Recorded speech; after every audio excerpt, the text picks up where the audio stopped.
Hey, we've been talking about this series called The Right Path, and what we've been doing is we've been learning how to follow God's lead for our lives. We've learned that He is the shepherd, that we are the sheep, and that He wants to lead us along right paths that He has for our lives. We've learned about why it's important to be on the right path. We've learned about how to hear God's voice so that He can lead us. We've learned about how to make good, godly decisions. Last week, we learned about what to do when you face detours on the path. In fact, if you weren't here last week, I think last week's message would be a real encouragement to you if you want to go and listen to that on YouTube or on the podcast. But today, what I want to do is I want to start with this kind of statement that's going to lead us into this message today, and that is this.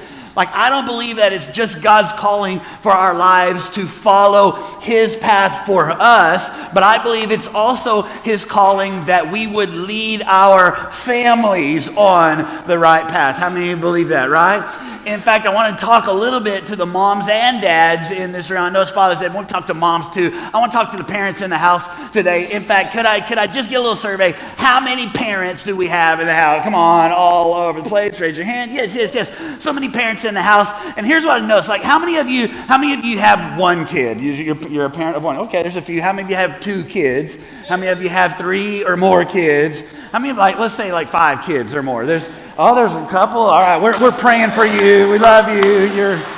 You're amazing. And here's what I noticed. How many notice, when you're first time parent, when you have one kid, it's one way, but then when you have a second kid, it kind of changes a little bit. Then when you have a third or more than that, it kind of changes a little bit. And so I came across this. I thought it was kind of funny. When you have that first kid, there's a zillion pictures. You know what I'm saying? And then when you have that second kid, there's 1,000 pictures. And then when you have that third kid, there's 3. You know what I'm saying? You notice that? What about the pacifier? When you have that first kid, the pacifier falls or whatever, you're going to clean it, disinfect it, throw it away, get a brand new one, you know what I'm saying? When it's the second kid, you might wipe it off just a little bit. When it's the third kid, it's just put it back in their mouth, dirt and all, just as long as they'll be quiet, right? How about going out and leaving the baby with a babysitter, all right? When it's the first kid, you're calling home every 5 minutes to check on them, make sure they're okay. When it's the second baby, it's okay, just before I walk out, I'm going to remember to leave my number with the babysitter. When it's the third one, you leave instructions with the sitter, only call if you see blood. Come on, right? I love this one. When it comes to swallowing coins, when it's the first one, they swallow a coin, it's rushing to the hospital, demanding x-rays right away, right? When it's the second one, it's we're going to carefully kind of watch for the coin to pass. When it's the third one, we're going to deduct it from their allowance. You know what I'm saying? Come on, that's funny right there. That's funny. Or what about the difference between moms and dads when it comes to kids, right? With a dad or with a mom, when the kid falls down and scrapes her knees, and mom kisses and puts some Band-Aid on it. And if you're in my house, put some essential oil on it. You know what I'm saying? And make sure you take them out for ice cream and all that. Dads are just rub some dirt on it. Come on, get up, you're tough, right? Or what about this one? Dads of daughters. How many dads of daughters do we have? And dads of daughters. All right, here's the deal. When it's mom and they're getting ready for church, a kid shows up to church, the hair's all perfect, beautiful dress, all that kind of stuff. Dad's just put a hat on, come on, let's go, right? And here's the deal, come on, I got a hanky out here this morning. Here's the deal, how many know those things are funny, but being a parent is serious. It's serious business because we have a huge responsibility, and that responsibility is for the life of another person, of another human being. And we're responsible for their health. We're responsible for their protection, for their well-being. We're responsible to make sure that they stay alive. We're responsible to make sure that they're growing and that they're healthy and their emotional and mental well-being. And all those things are a huge part of what it means to be a parent. And yet there's a whole nother layer on top of that. In fact, what I want you to understand today is, yes, we have this responsibility of another life, another human being. But at the same time, moms and dads, we also have the responsibility for an eternal soul. And that's huge. Because I'm not just responsible for their emotional well-being or for making sure that they grow and that they're healthy. But moms and dads, like, we are responsible for their spiritual life. We're responsible for an eternal soul that will one day stand before God. And that is a huge responsibility. In fact, I like what one pastor said one time. He said, maybe the greatest thing that you ever do in life is not about something that you do, but actually more about someone that you raise. Moms and dads, let that sink in for just a minute. Maybe the greatest contribution of your life is not what you do at work, not the titles that you receive in life, but maybe it's the person that you are raising. And you're not just responsible for their physical well-being, but you're responsible for their eternal soul. And that's a big responsibility. It's a big deal. In fact, I'm saying it like that because I want you to feel the weight of it, because there is a weight.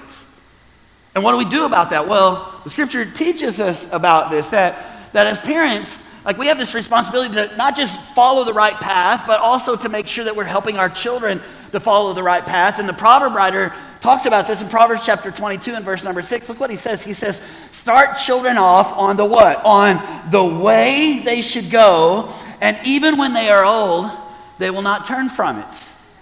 What's the Bible say? The Bible says our job is not just to follow the right path. Our job is to help start our children off on the right path. That if we will lead them, if we will help them get on the right path, then the Bible actually says that God will make sure and take care of the rest. In fact, some of us were feeling the weight of that. Like, I can't make my kid follow Jesus. I can't make my teenager do what's right. I can't. But here's the deal, like, our responsibility is not necessarily for them to stay on the right path, but right there, it says if we will start them on the right path, that's our job, then God will do his job, and in the end, they will not turn from it. So how do we do that? Well, that's what I want to talk about for just a few minutes this morning. I want to look at a passage in the Old Testament. It's in the book of Deuteronomy, so everybody say Deuteronomy. Deuteronomy chapter 6. And I want you to go ahead and turn there because we're going to read quite a bit here, and then we're going to just see three kind of practical principles for helping our children on starting them off on the right path. And let's look at it in Deuteronomy chapter 6. What's happening here is basically Moses has received the commandments from God, and now he's saying to the people of Israel, he's saying, hey, don't just follow these yourself. Make sure and pass these things down to the next generation. Don't let it stop with you. Kind of like our vision here is to make sure and raise up the next generation and invest in the next generation. Look what he says, Deuteronomy chapter 6 and verse number 1. He says, these commands and decrees and laws the Lord your God directed me to teach you to observe in a land that you are crossing the Jordan to possess, so that you and your children and their children after them may fear the Lord your God, as long as you live, by keeping all of his decrees and commands that I give you, so that you may enjoy long life. Verse 3, hear, O Israel, be careful to obey, so that it may go well with you, and that you may increase greatly in a land flowing with milk and honey, just as the Lord, the God of our ancestors, promised you. Hear, O Israel, the Lord our God, the Lord is one. Love the Lord with all your heart and with all your soul and with all your strength. These commands I give to you today are to be upon your heart. Impress them on your children. Talk about them when you sit at home and when you walk along the road and when you lie down and when you get up. Tie them as symbols on your hands and bind them on your foreheads. Write them on the doorframes of your houses and on your gates. In this passage right here, I think we can see three practical principles that I want to lay out today, that if we're going to be people who don't just follow the right path, but people who lead our families on the right path, we're going to have these practical principles at work in our family and in our life. So if you're taking notes, you can write these down. Number one, the first principle is the principle of priority. Everybody say priority. The principle of priority. Check it out. Verse number 4. Look what it says. It says, hear, O Israel, the Lord your God, the Lord is what? The Lord is one. Now I want you to notice this. It doesn't say the Lord is two. It doesn't say the Lord is three. What does it say? It says the Lord is one. What is that talking about? It's talking about priority. That God has to be priority in our lives. That he has to be number one. Let's read on. What does it say in verse 5? It says that we are to love the Lord our God with what? With all our heart and with all our soul and with all of our strength. The key word there is that word all. that God should be first in our lives, that he should have all of us, that he should be the priority of my life as well as of the life of my family. Now, how does this happen? Well, it says it. If you just continue to read in the passage, it tells us that if my family is going to have God as the priority, if my children are going to grow up to serve God and make him one in their life and to love him with all their heart, soul, mind, and strength, where's it going to have to start? It's going to have to start with me as a dad or as a mom in my family. In fact, check out what it says in verse number 6. I like the way it reads in the Message. It says, write these commands on your hearts and get them inside of you. It starts, moms and dads, it starts with you. In fact, here's a scary thought. And the scary thought is this: your children are just little mini versions of you. Right? And that's cute, but it's also scary because they're becoming just like you. In fact, have y'all seen my son, Easton, right? He's a little mini version of me. He looks like me, acts like me. Sometimes that's good, sometimes it's not so good, you know? I mean, Amber was telling me just the other day, they were in the car and they were driving, and he asked this question. He said, Mom, who's gonna do the church and preach and stuff like that because my dad, he just retired from ministry, so he's got this on his mind.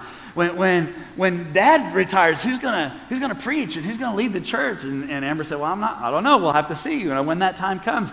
And he said, I think it's gonna be me. And I was like, yes, I like that, right? And so sometimes he acts like me in a good way. Sometimes he acts like me in a not so good way. I mean, because I know sometimes, I know you wouldn't believe this about your pastor, but sometimes I get frustrated, and stuff's not, I'm terrible at fixing stuff. Amber just doesn't allow me to fix stuff at the house anymore because it ends up costing more if I just try to fix it. But if I'm trying to fix something or something, I'm frustrated with something, I don't cuss because I'm a pastor. I love Jesus with all my heart. I just kind of Christian cuss sometimes. Anybody know what I'm talking about? And so I can be frustrated about something. I'll be in another room. I'll be like, ugh, come on. Anybody ever done that before? That's the words I use. Come on, And what I notice is little man, 7 years old, he can be playing with his Legos or playing on his video game, and if he dies on the video game or he can't get the Legos to stay together or whatever, I'll hear him in the other room and he'll say something like this, ugh, come on, And I'm like, oh, that's my son. That's because he's a little version of me. And it's the same thing with you guys. Listen, your children, they're little versions of you. And so here's the thing, is if God is going to be priority in their life, it has to start by God being priority in your life. In fact, write this down if you're taking notes. I want you to understand this. You can teach what you know, but you will reproduce who you are. So we can teach them all day long about Jesus. But what they're going to become is not just what we tell them or what we teach them, but what we show them. In fact, I like the way Proverbs 22 read in the NIV. It says it like this, that we should train up. Everybody say train up. Train up a child in the way that they should go. And in the end, they will not depart from it. There's a difference between teaching and training. A teacher is someone who stands up and lectures, gives a lesson, right? But a trainer is someone who doesn't just give a lecture or a lesson. A trainer is someone who's hands-on. A trainer is someone who shows someone how to do it. A trainer is someone who comes along and does it with them. A trainer is someone who knows how to do it themselves, right? And think about this. You would never hire a personal trainer who was overweight and out of shape, right? Because if they're going to train you how to do it, you want to know that they know how to do it too, right? And that's why the Bible doesn't say, teach your children in the way they should go, and in the end that they will not depart from it. No, it says, train up a child in the way that they should go, and in the end that they will not depart from it. Because it's not just, hey, I'm going to teach you how to do this, but I'm going to do something else. No, it's we're going to do this together. I'm going to show you. I'm going to teach you. I'm going to get God inside of me. I'm going to make him number one in my life, and then I'm going to set that example so that my children will follow. So let me just ask you, dads especially, because this is Father's Day, but moms too. Anybody in the house that you have a family that you are leading? What are your kids becoming by what they see in you? Give that some thought. What are you training them in? What are you showing them? What are you teaching by the way that you live your life? Are you showing them that God is first by the way you spend your time? By the way you spend your money? Or are you showing them that the lake house is really the most important thing because that's where we spend most of our time? Or that the work, the job is the most important thing because that's where I put most of my focus. Or that the sports league is the most important thing because, we go there 3 out of every 4 Sundays. What are we showing them by the way that we live? Are we showing them that they can trust God and that they can take big steps of faith? Or are we showing them that they really can't trust God because we're always living in constant fear and anxiety and worry, not really trusting God ourselves?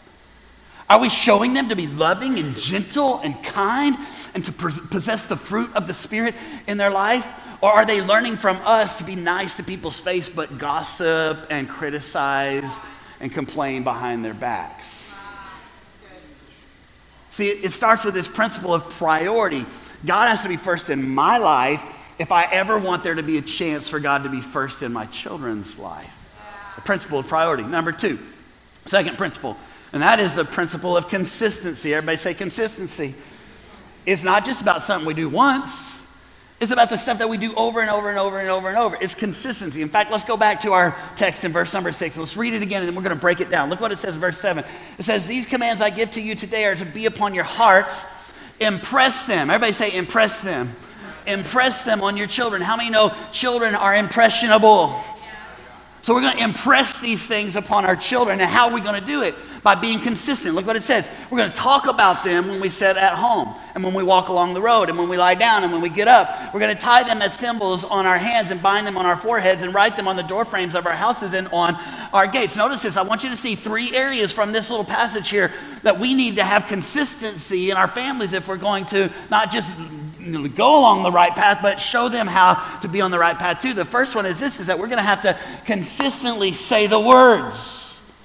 It's about what we speak. It's about the words that we say. Look what it says in verse 5. It says, talk about them when you sit at home. Can I ask you, moms and dads in this place, grandmas and grandpas, whoever it is that's leading families, can I ask you, what does the talk look like in your home? Is it life-giving? Is it filled with praise and blessings? Is it positive and uplifting? Or is it negative and complaining, grumbling, criticizing? Oh, that dumb boss, and can't believe that stinking president, and man, that pastor doesn't know what he's talking about. I know that would never be anybody at LifeGate, but like, what are they hearing from you? Because here's the thing, guys. Like, you set the atmosphere of your home by the words that you say. Words create worlds. And so the world that you're creating for your home will be created by the words that you consistently are speaking, not just once or twice a year, but on a consistent basis. The Bible says like this in Proverbs 18 and verse 21, the tongue has the power of life and death. Like, we know this, even as adults. There are those of you that are in this room today, you know this because things that you still struggle with now as an adult came, like the root of it came from things that were said to you when you were a child. Some of you can still remember those things. They still hurt. They still cause issues in your life, and they were spoken to you when you were a little kid. I don't think you're talented enough. Or why can't you be more like your brother? Or you were an accident. We really never meant for you to. Come on, words like that sink deep and even 20, 30, 40, 50 years later can still impact our lives.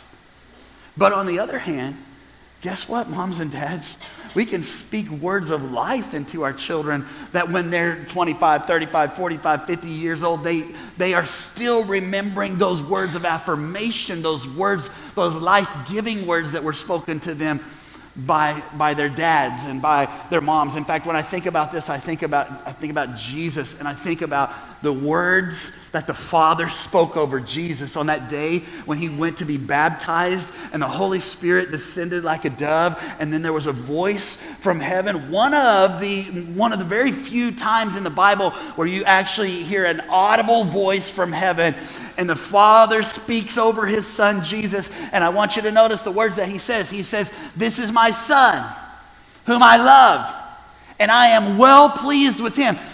You can see what he's doing here. First of all, he spoke into his identity. He said, "This is my Son." And then what did he do? He spoke affection. "My Son whom I love." And then what did he do? He spoke approval. "In him I am well pleased." And from this little, like what God said over his Son Jesus, dads, we need to get this. Come on, moms too, but especially fathers, we need to get this. These are the three things that our children need to hear from us. We need to speak into their identity. You are my son. You are my daughter. You are my child. You don't have to do anything. That's just who you are. And I love you, not because of what you do, but because of who you are. That's affection that our children need.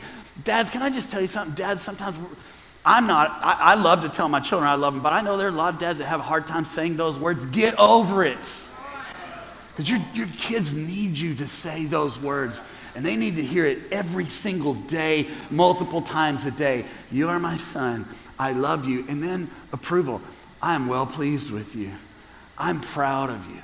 If you would speak these words consistently over your children, you're my son, you're my daughter, that's who you are. I love you, not because of what you do, but because of who you are. And also, I'm proud of you because of what you do.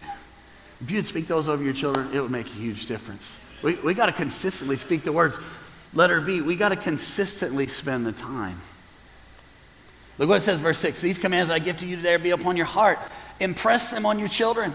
Talk about them when you sit at home, when you walk along the road, and when you lie down, and when you get up." Notice what's happening in this verse. All these things are things that you would do together. Sitting at home, walking along the road, lying down, getting up. These are things that in those days they did together. These are things that we would do together now. We don't, maybe we do sit around the house, right? But maybe we're not walking along the road. Maybe we're driving down the road. Maybe you got bedtime when you're putting your kids to bed, or you got times when you're waking them up in the morning. And what is this talking about? It's talking about let God be in the middle of those times that you're spending that time together. And honestly, most families don't spend as much time together as they used to. So we're busy running around all this stuff, right? It's like NASCAR. Anybody like to watch NASCAR? If you like, a couple of people, all right. Maybe this illustration's not so good. Listen. Well, I don't like NASCAR, but I really don't. But I do like cars. Come on, how many of you like the movies, Cars? 1, 2, 3, yeah. Lots more hands on that one. These are my people, all right. But if you don't like NASCAR, if you've seen Cars, here's my point. You seen them do the pit stop? Where the car comes zooming in there 200 miles an hour, and then all of a sudden it stops. And then within like 15 seconds, they change the tires, they change the oil, put in gas, wash the windshield, eat a cheeseburger, do all that in like 15 seconds, right? And this is, I think, the way a lot of families are. It's like pit stop parenting. It's like, rush them in here, eat your dinner, brush your teeth, let's go to bed, let's get dressed, let's do, like, all this stuff, all like in about 15 seconds. Actually, it's a little more than 15 seconds. Listen to this statistic. The average parent spends about 37 seconds a day in meaningful conversation with their children. 37 seconds. Guys, man, our kids need more than that. They need time. Oh, well, I give quality time. Yes, they need quality time. But they also just need quantity time. And they need you to be there more than they need that new pair of dunks that you're working that 2 jobs to get, or that Nintendo Switch that you're like, they need you. I know the kids are going, no, I need the dunks too, but let me tell you, like they need you more than they need to be in the National Honor Society or to be on the traveling team. They need you more than they need the perfectly clean house that you saw on HGTV or in a magazine or something. No, they just need you consistently saying the words, spending the time. Letter C, setting the boundaries. Set the boundaries, consistent boundaries in their lives. Look at this. Look at our verse again in verse 9. Tie them as symbols on your hands and bind them on your foreheads. Write them on the door frames of your houses and on your gates. Listen to this. What does a door frame or a gate represent? Represents a boundary, right? Why do you have a door?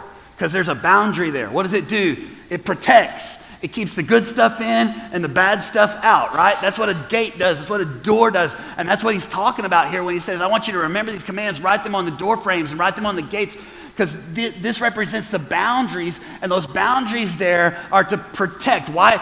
Like, why is there boundaries in the family? Is it because dad's just mean and he just wants to be cruel and stuff? No. It's because dad loves you. Because mom loves you.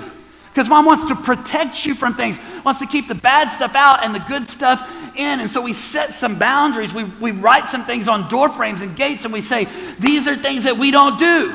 These are places that we don't go. This is stuff we don't watch. These are apps that we don't download. This is like, why? Because we want to protect you, and we want to protect you not just physically, but dads and moms, we want to protect our kids emotionally and spiritually and relationally and all the different ways. In fact, think about this. If something is valuable, it has a boundary.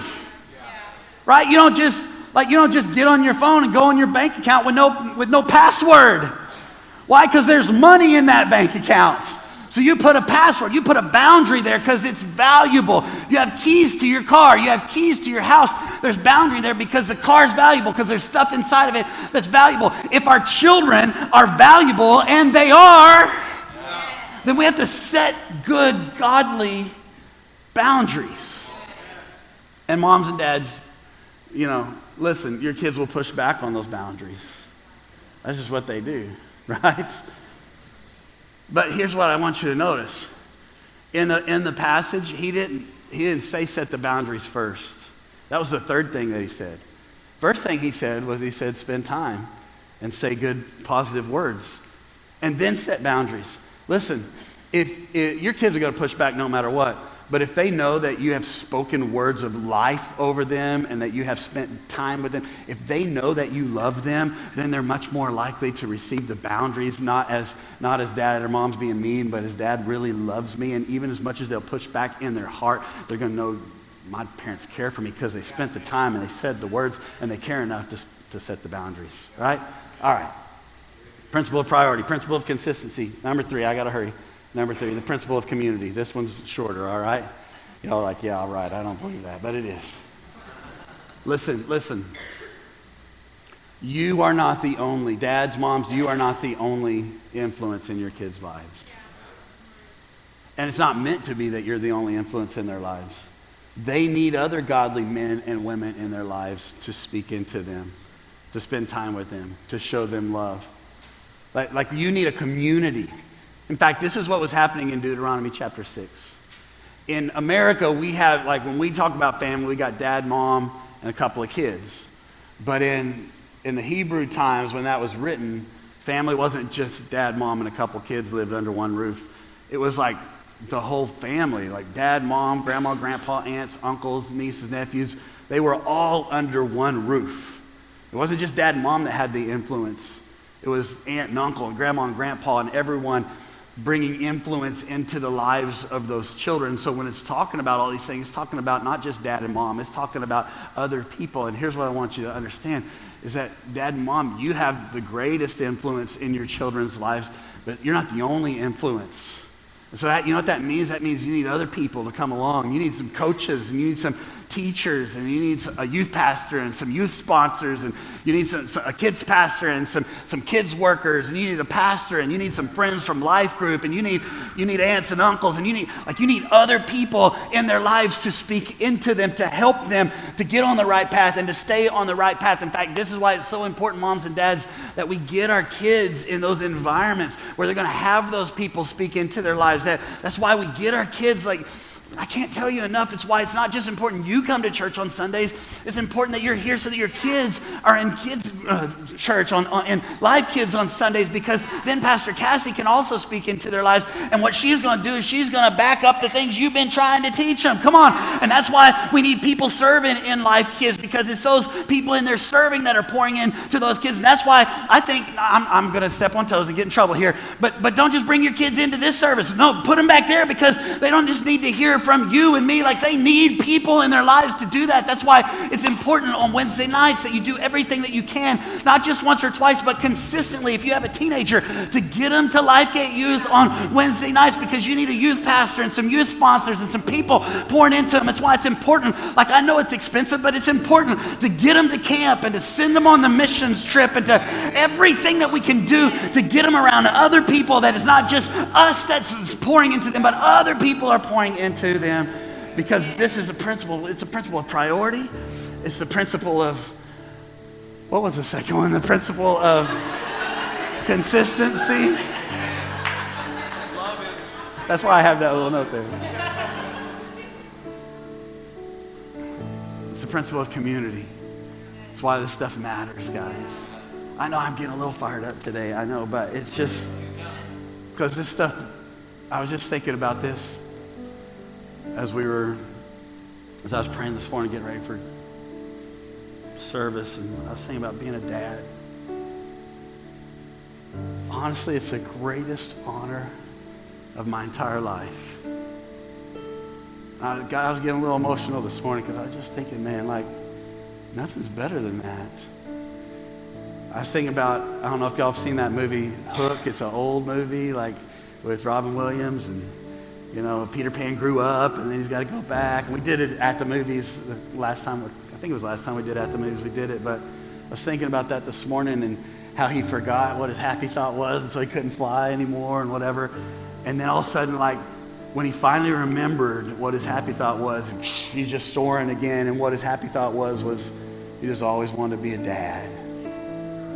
And I was thinking about that, like, there's nothing greater than being a dad. I'm so thankful I get to be the father of this house. That's pretty awesome. The father of my children, and a spiritual father to others in their lives. And how incredible that is. Like, that's my happy thought. And you know why I think that that's so powerful? You know why I think the enemy fights so hard against it in our culture today? Because I think that's because that's the heart of God. All he really wants to do is be a father, to be your father, to love you, to have a relationship with you. And that's why the enemy fights so hard against fathers. And every sitcom makes fun of dads, and movies make fun of dads, and they're the dope, and they're dumb, and they don't know what they're talking about, and all, because it's fighting against this, like a spiritual principle of men of God taking on the heart of our Heavenly Father to be spiritual fathers over our homes and in our culture. And the enemy doesn't want that to happen. And that's why days like today are so important. We honor the dads, we honor the men, because it honors the heart of the Father. So I want you to bow your heads and close your eyes today. Maybe you're here, and maybe you're not right with the Father. Maybe you're a little bit like that story of that son who decided to leave and go his own way.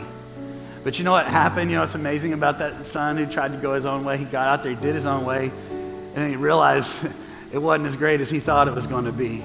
In fact, he realized, maybe he even thought about it when he was out there eating with the pigs. Maybe he even thought about what he had learned in children's church, that the Bible says in Proverbs that there's a way that seems right to man, but in the end it leads to destruction. I wonder if he thought about that.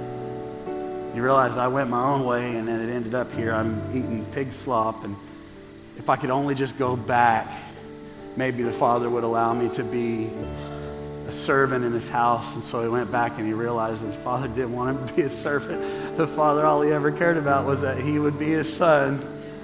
And he celebrated the fact that he'd come back. So maybe that's some of you, maybe you've gone your own way. You're doing things your way, but today you recognize, I just want to go back to the Father.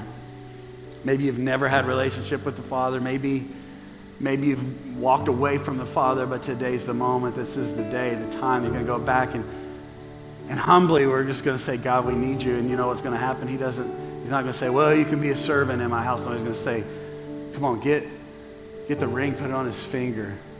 Get the robe, put it on her, around her shoulders. Let's throw a party for my son or my daughter have come home. So if you're here today and that's you, say that I know that I'm not where I need to be in my relationship with God.